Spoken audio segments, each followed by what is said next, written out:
Jujutsu Kaisen. Whoa. Yeah. This is Jujutsu Kaisen chapter 136, the Shibuya Incident, part 53. Officially, I mean, like, this story has literally been, this is a year-long arc. So congratulations to Jujutsu Kaisen. Let's go. Last we left off. Yeah. Oh, my RGC, by the way. Oh. All right, cool. Damn. Certified RGC. Certified RGC. Certified RGC. Yeah. You're not getting a unanimous one today. Nah. That's fine. I honestly thought we would. As long as you don't give it to someone that don't deserve it. Mm-mm. Yo, you throwing subs early, bro? All day. In any case, this is Jujutsu Kaisen, chapter 136. Josh's really good chapter of the week. Last we left off, Yuki showed up, a character that we spent maybe all of one chapter with in a flashback. She's back, and she's the trainer of Todo, our favorite boy in the series, or at least mine. He's the man. Yeah, it's up there. It's one of the cooler characters. You already know, Gully McGangster. I'm working on it. I like it, Gully McGangster. That might be the episode title. It's already early running. I don't know about that one. It's already early running. Yeah, you know, the archetype. You know. For sure. So, you know, she's like talking to Geto about their conversation about how to create a world where curses no longer exist, because they have kind of dueling philosophies about how to rid the world of curses. But really what she's doing, she's just kind of buying time for LaRue to move. I'm not really sure who LaRue is. I don't really recall. But yeah, it's kind of like fulfilling two roles. Like it's literally buying time for the heroes against the villain, mm-hmm. and it's also maintaining plot integrity with her, you know, with her ideals still being, I guess, somewhat ambiguous, even after reading this chapter. Yeah, I don't know how you feel about that, but you know, there's still a lot of stuff to learn about her as far and what motivates her. For sure. Anyway, but she basically says like the next stage of humanity lies in breaking away from cursed energy. And Geto didn't like that.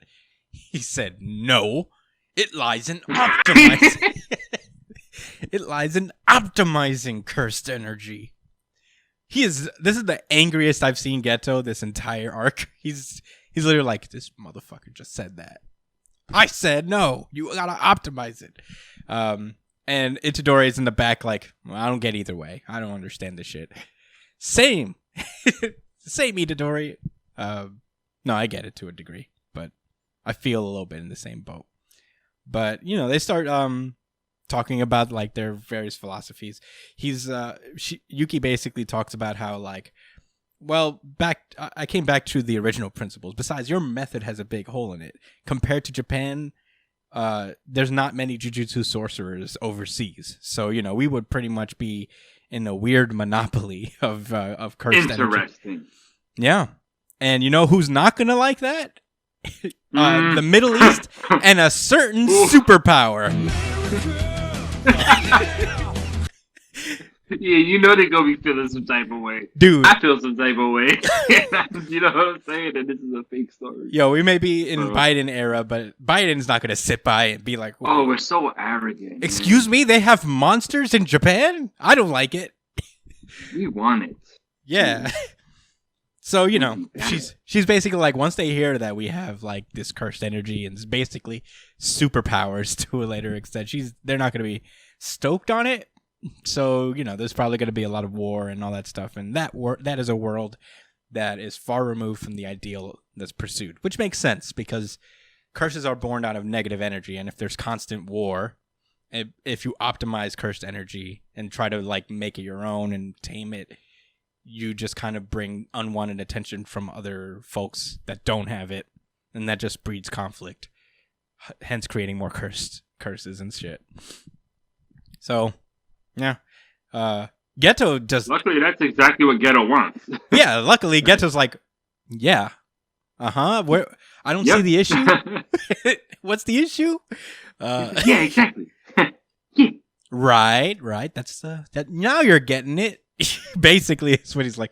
Well, this is how shit really gets popping. Yeah. I fuck shit up until things get so fucked up and out of hand that we have no idea how to fix anything and make anything, static and maintained. Yeah.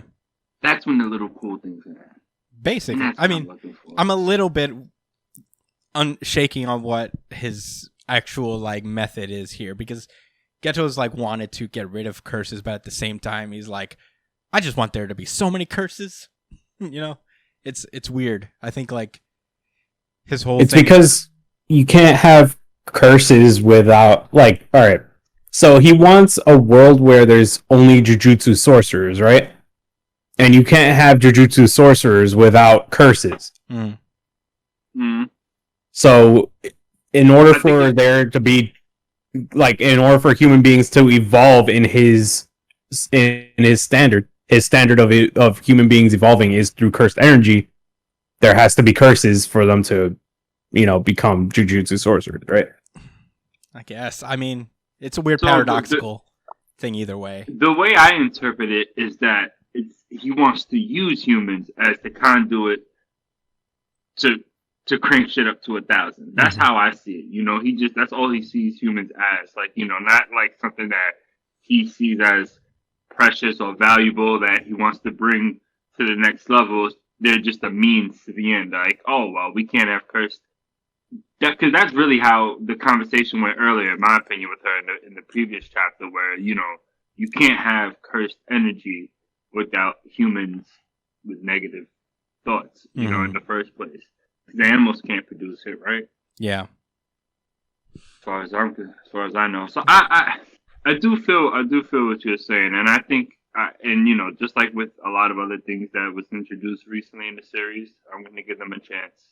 Oh yeah, no, I'm not saying that like I'm lost and it's a negative thing. It's like I think maybe it'll be a little more clear, but for what it seems like, he's trying to make more of a crazy environment. Like he thinks like there should be kind of a harmonious life between curses and cursed energy and all that stuff. Where like, I don't know. I guess like he sees chaos as a kind of piece of serenity of some sort. Where he's like, yeah, we're all coexisting. It's gonna be shit, but you know what? This is the best way to go, I guess. I don't know. It's weird. But in any case, he's like, I already have extracted the cursed technique. And then that's when Yuki's like, wait a minute. There's a cursed spirit called Mahito, right? And Itadori's like, yeah, he just absorbed him. Shit! They turn around and Geto activates his idol transfiguration. And they're like, wait, what the fuck is this? And Geto's like, thank you, Yuji Itadori. Basically because like he wanted to get Mahito at some point, but he wanted him to get stronger, and he got stronger while he was fighting Itadori, and that made him kind of perfect for the absorption. So he's like, so sick, this worked out for me. You pushing Mahito to the limit pretty much helped me out a lot. I'm like, shit. So what? He was a whole ass villain, but whatever. Yeah. Sure. Okay, so basically, what he did was he remotely cast an idol transfiguration on two types of non-sorcerers who had already been marked. There are people who he had eat cursed objects like Yuji did with the fingers, or people who with cursed techniques whose brains were not meant to be sorcerers, like Yoshino from way early. He basically like turned people into. He basically forced people's minds to be akin to, I guess, cursed energy. A lot like Junpei was, Yoshino was. He created a bunch of Yoshinos, basically. And he gave them to he adjusted their brains for sorcery. He gave the strength as vessels for, for the cursed objects. To the latter, he gave them the capacity to use cursed techniques. And he takes out this little rope, this little knot, and he splits it apart. And with that, he's broken the seal on the cursed objects. So they've activated. There's a bunch of people out there who are basically an army of Yujis. And he's basically going to have them fight each other in order to help them understand their cursed energy. Jesus. Interesting. Yeah, it's pretty cool. It's a good way to like keep the story going, I guess, in a way, because it's like now there's a new objective, there's new enemies to potentially face. New allies. Mm-hmm. Yuki's like 1,000. That's not that many. You think people will just kill each other because they have the power? Geto's like, yeah, pretty much. That's kind of my plan, and that pisses off. He Yuki. said your questions are starting to lack perspicacity.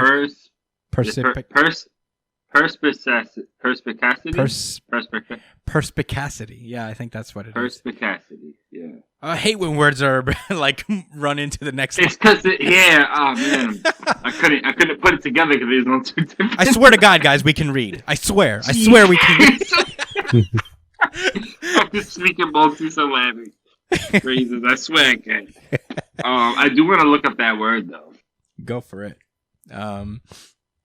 So I guess the ice melts around Yuji, and everyone's like, "Wait, what happened?"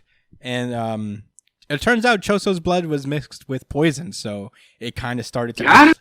Yeah, it really got her because he hit her earlier in the match with his blood with that arrow thing, so it eroded at her slowly until she was like unable to use her curse technique, which is pretty cool. She was so cool, casually blocking it with her hand. Yeah. Hold that. Yo, she was like, she wanted all of the smoke. Urame did. So I guess Yuki summons her. What was that Pokemon? The dragon Pokemon from Emerald version? Rayquaza. Yeah, her Rayquaza curse. Yeah, yeah. And they're about to fight. Everybody's like, "Oh shit, I think we're good now. We could just fight." Sick. But Geto has another trump card under his sleeve as he explains that the cursed objects that he provided what's left of the sorcerers, he made the cursed objects that he gave to these people and force fed them basically are what's left of sorcerers that he made vows with a millennium ago. But he didn't just make a contract with them. He made a contract with other things. But those vows became null when he had tamed that body. And at that moment, just a bunch of curses just spring out from under the ground. These are the curses that like he made vows with. And now those vows are null and void because he has this body. So they're all just like, they're a big army of fucking gross monsters emerges. And I guess it allows Geto to not only escape, but escape with Geto. Escape with Gojo, actually. Gojo. In the prison realm. And as he walks away, Aizen style, he says, "I expect much from you. Are you listening, Sukuna? It is the beginning once again. The world of Heian. The golden age of cursed techniques." And that's where the chapter ends. Is it so? It's Sukuna. That's how you say it. I think so. Not Sukuna. I think either way is fine. I think Sukuna makes more sense. Yeah. Wow. Yeah, pretty good chapter. I can't wait for the next one. In my opinion. There's gonna be fighting like a bunch of these army curses. Oh man, it's gonna be so cool. I guess he got away with Gojo. It's kind of a crazy thing. Is he planning to eat Gojo? No, I hope so. He can't. He can't absorb Gojo because Gojo's not like a cursed spirit, and that's kind of his. Oh. Is that he's But he mentioned that he wanted Gojo too. Oh no, he wanted Jogo. Never mind. Yeah, he wanted Jogo. Jogo. That's the fire dude man. with the volcano head. He wanted him? Yeah. Yeah. Oh, to use his volcano ability? Yeah, he wanted his fire abilities just cause. He was like that would have been lit. Yeah, I mean, no pun intended. As long as you're gonna I'm not the Dragon Ball Super guy. Alright. Damn, Josh is a heater. This is a pretty fire chapter. Hard last week. I remember that. But yeah, no, this was a dope chapter, and I enjoyed every minute we spent covering it. Yeah, I mean, it gives a lot. I mean, it was a lot to unpack. This is the longest we've ever covered Jujutsu Kaisen, honestly, because this is the most thought-provoking a chapter has been. Yeah, I mean, I feel like this is the equivalent of like that Bleach moment where Aizen went away, and it was like, oh, okay, now we have a goal. We have a ton of villains to look forward to. Possibly an organization forming. Wouldn't that be sweet? Oh man, A bad guy those were, organization? A ranked That was organization fun. with a hierarchy and everybody hates each other. Wouldn't that be awesome? Yeah, right. I mean, they do have to Oh, fight each man. other for supremacy, I guess. But I think some of them were cool with each other. who? Nell was cool with, like, Nell got betrayed by them. not all of them. One of Maybe them. she did. I forget. I don't know. It was a while. But anyway, that was Well, Jujutsu Kaisen. there goes our Bleach rip for the day. I didn't hate Bleach. I'll tell you what. I saw this video where someone I don't know. I think it was a promotional video for the anime revival for Bleach, where someone animated like the manga art, and I'm like, it made me want to read Bleach again because it looked great. Did it? Yeah, it looked great, and I do like It Bleach. is. It does look great. We do shit on Bleach a lot, but I do like Bleach a lot. Maybe if we read it straight through, the Fullbringer arc would be Maybe I've never read Bleach a second time over. Like all Did you the hear way what I through. said? What, the Fullbringer arc? I'll read the whole thing. I'll read it top to bottom. Ooh. I'll read it top to bottom. Maybe I'm wrong, Riz. and I'll report my findings. But in any case, You're gonna be a casualty, man. Anyway. that was Jujutsu Kaisen. Very good chapter.